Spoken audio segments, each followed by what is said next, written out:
السلام علیکم ورحمۃ اللہ وبرکاتہ۔ خواتین حضرات، میں قاری حامد پیا وظیفہ Q H P T V channel YouTube سے آپ سے مخاطب ہوں۔ آپ مجھے ٹک ٹاک کے اوپر بھی دیکھتے ہیں۔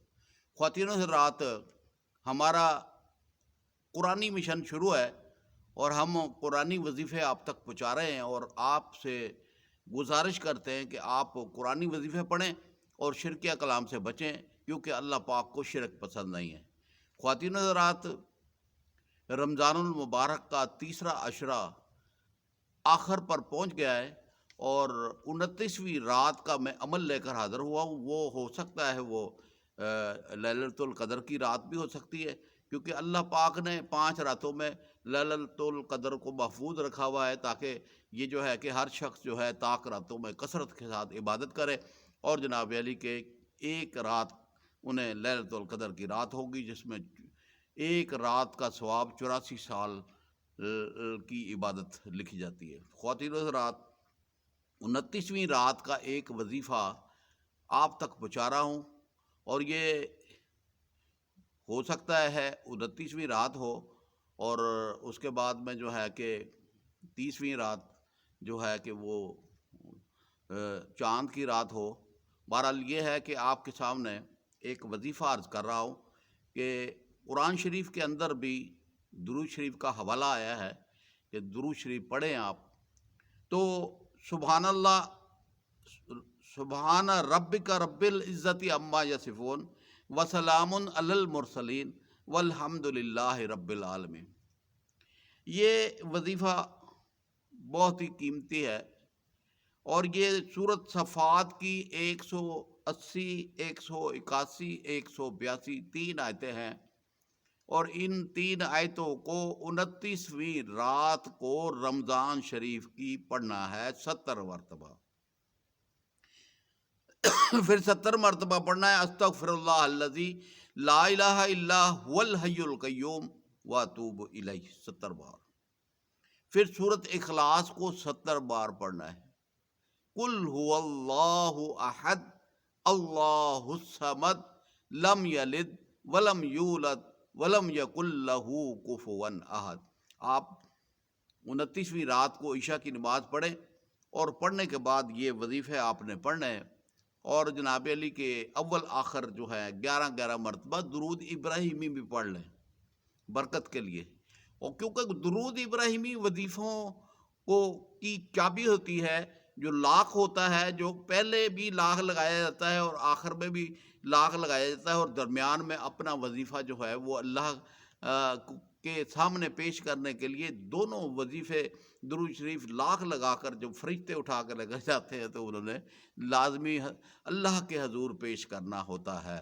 اب اللہ کی مرضی ہے، وہ آپ کو یا آپ کی خواہش پوری کر دے، یا آپ کے گناہ معاف کر دے، یا آپ کی دعا کو محفوظ کر کے رکھ دے، موقع کے اوپر وہ دعا جو ہے اس کا رزلٹ آپ کو دیا جائے، کیونکہ اللہ پاک جانتا ہے کہ آپ کی زندگی، میری زندگی کس طرح گزرنی ہے، اور کس حال میں کہاں پر میری دعا کی قبولیت ہوگی۔ تو خواتین و حضرات، یہ جو 29ویں رات جو ہے یہ بڑی اہم رات ہے، کیونکہ آخری طاق ہے۔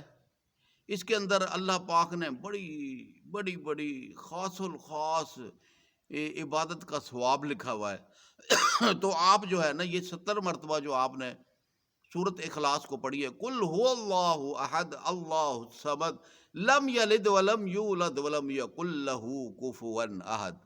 اللہ پاک کہتا ہے میں اکیلا ہوں، اللہ الصمد، میں بے نیاز ہوں۔ تو جو شخص جو ہے یہ 70 مرتبہ آپ نے سورۃ اخلاص پڑھی ہے، تو اس کا جو ہے نا کہ قرآن پڑھنے کا 3 مرتبہ پڑھے تو ایک قرآن کا ثواب مرتا ہے، تو 70 مرتبہ آپ نے پڑھے تو کتنے قرآن کا ثواب مل گیا۔ اور اس طریقے سے 10 مرتبہ آپ پڑھیں تو جنت کے اندر ایک محل بنتا ہے، اور 70 مرتبہ پڑھے تو 7 محل آپ کی جنت میں بن گئے۔ تو نیکی شمار ہی نہیں کر سکتے، اتنی عبادت لکھ دی جاتی ہے کہ فرشتے عاجز ہیں لکھنے کے ساتھ۔ آپ جو ہے اللہ پاک خود اجر دیتے ہیں۔ تو یہ وظیفہ پڑھنے کے ساتھ آپ کو جو انعامات ملے میں نے بتا دیے ہیں، کہ کہ 7 محل بن جائیں گے اور قرآنوں کا ثواب ملے گا۔ اور جناب علی کی جب آپ پڑھ لیں تو پھر دعا کے اندر کہیں کہ یا رب العالمین جو میں نے پڑھا ہے یہ تیرے حضور پیش کرتا ہوں، اسے قبول و مقبول فرما، اور اس کا ثواب میں اپنے والدین، بہن بھائی، رشتہ دار اور پوری دنیا کے مسلمان مرد، مسلمان عورتیں اور جنات مرد اور جنات عورتیں جو مسلمان ہیں ان کی روحوں کو ایصال ثواب کرتا ہوں، قبول و مقبول فرما۔ تو کیسی کام کی بات ہے، ایک ٹکٹ میں 2 مزے، بلکہ 3 نہیں 4 مزے۔ ایک تو قرآن پڑھنے کا ثواب مل گیا آپ کو، دوسرا جنت میں محل بن گئے، اور تیسرے نمبر پر پچھلے سارے کے سارے گناہ رب العالمین نے معاف کر دی، اور آپ کے والدین کے گناہ جو ہیں وہ بھی سارے کے سارے اللہ پاک معاف فرما دیں گے اور مغفرت فرما دیں گے والدین کی۔ کیسی زبردست بات! اور جنت میں اعلیٰ مقام ملے گا۔ اور بھائی پراپرٹی تو خریدتے ہیں نا دنیا کے اندر، پیسے لے کے بھاگ رہے ہیں، تو یہاں پر تو وظائف پڑھنے کے ساتھ آپ کو پراپرٹی مل رہی ہے، لیکن دنیا کی عیش و آرام کے لیے تو آپ سب کچھ کر رہے ہو، لیکن آخرت کی فکر ہی نہیں ہے ہمیں۔ اور اللہ پاک دیکھو کس بہانے سے جناب علی جنت میں پراپرٹی دے رہا ہے، اور حضرت محمد صلی اللہ علیہ وسلم نے کیسے کیسے طریقے بتا دیے کہ انسان جب گھر سے نکلتا ہے برائی کی نیت سے، اور جب تک وہ مقام پر پہنچ کر برائی نہیں کرتا تو فرشتے اس کی برائی لکھتے ہی نہیں ہیں، اور مسلمان جب گھر سے نیکی کا ارادہ کر کے نکلتا ہے تو اس کے ہر قدم پر 10 نیکیاں لکھی جاتی ہے۔ کتنے آپ کو فائدے دیے ہیں، اور آپ کرنے کے لیے تیار ہی نہیں ہے، آپ کے پاس ٹائم ہی نہیں ہے، بس سارا دن پیسے کمانے اور جناب رات کو بچے پیدا کرنے۔ یہ کیا ہے؟ یہ دنیا داری ہے۔ آگے رستہ جو ہے بڑا گھٹن راستہ ہے، دشوار راستہ ہے، اس رستے کے لیے بھی تو تیاری کر لیں جو جنت کی طرف جا رہا ہے۔ وہاں سے پھر ایک ایسے بھی نکلتا ہے، وہ جاتے ہیں نا مکہ اور مدینہ کے اندر، تو مین شاہراہ جو جا رہی ہوتی ہے تو سیدھے جا رہے ہوتے ہیں، اور آگے جا کر ایک چیک پوسٹ آ جاتی ہے، اور جو مسلمان ہیں وہ سیدھے چلے جاتے ہیں، اور جو جناب غیر مسلم ہے وہ ایسے کٹ مار کے واپس چلے جاتے ہیں، نہ وہ مدینے جا سکتے وہ نہ مکے جا سکتے ہیں۔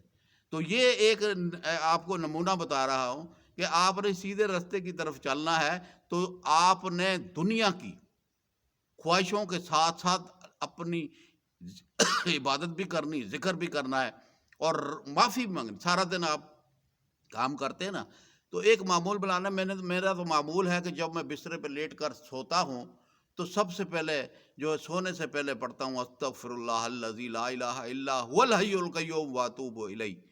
اس کو میں نے کثرت کے ساتھ پڑھتے پڑھتے سو جاتا ہوں۔ کیا پتہ صبح اٹھنا بھی ہے یا نہیں اٹھنا، یا جناب علی کے رب کی مرضی ہے 2-3 بجے 4 بجے جناب علی کہے کہ چل بھائی تیرا سانس روک رہے ہیں، چل ہسپتال پہنچ، اور جناب علی ہسپتال پہ وینٹیلیٹر پر چڑھاؤ، جناب علی کے اللہ کو پیارا ہو گیا۔ تو یہ جو پڑھ لیا ہے نا آپ نے استغفر اللہ الذی لا الہ الا هو الحی القیوم واتوب الیہ، یہ مغفرت کی دعا ہے، معافی مانگ رہے ہیں رب سے۔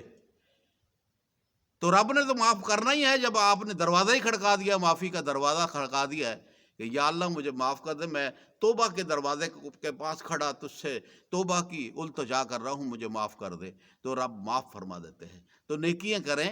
رمضان کا مہینہ آخری عشرہ نجات کا ہے، اس میں اللہم اجرنی من النار کثرت کے ساتھ پڑھیں، استغفر اللہ سارا دن پڑھیں، اور جناب علی گڑ گڑا کر رب سے دعا مانگیں، اور یہ جو میں نے وظیفہ بتایا ہے اسے لازمی پڑھیں، اور جناب علی کے دوستوں، عزیزوں، رشتہ داروں کو شیئر کریں۔ یہ میری بہنیں جو ہیں نا، آپ سن رہی ہیں نا، چلو کچھ زیادہ نہیں تو تھوڑی بہت تو سن رہی ہیں، ان سے گزارش ہے کہ اپنی سہیلیوں کو، اپنی کزنوں کو اور اپنی بہنوں کو، اپنے رشتہ داروں کو بتائیں کہ یہ وظیفہ پڑھیں، اس کے پڑھنے سے بڑا فائدہ ہوگا۔ اللہ پاک مجھے اور آپ کو عمل کرنے کی توفیق عطا فرمائے۔ السلام علیکم ورحمۃ اللہ وبرکاتہ۔